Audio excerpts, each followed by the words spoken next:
এটা হলো বিখ্যাত কোয়েস্ট মল। আর কোয়েস্ট মলের ভিতরটা এত সুন্দর তা বলার অপেক্ষা রাখে না।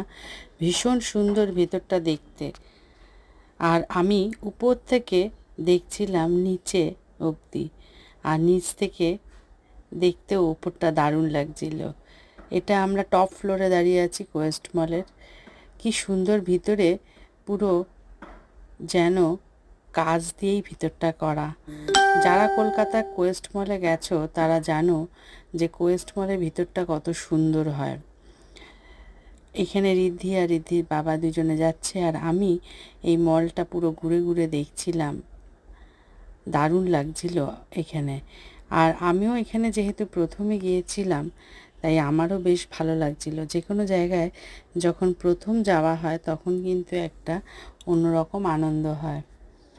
সেটা আমারও হচ্ছিল, ঋদ্ধিরও হচ্ছিল। ঋদ্ধিও যেহেতু ছোট, তাই ঋদ্ধিও বেশ আনন্দ সহকারে ঘুরছিল। আর সব থেকে বড় কথা হলো মলটা বেশি ভিড়ও ছিল না। দারুণ লাগলো কিন্তু জায়গাটা ঘুরে।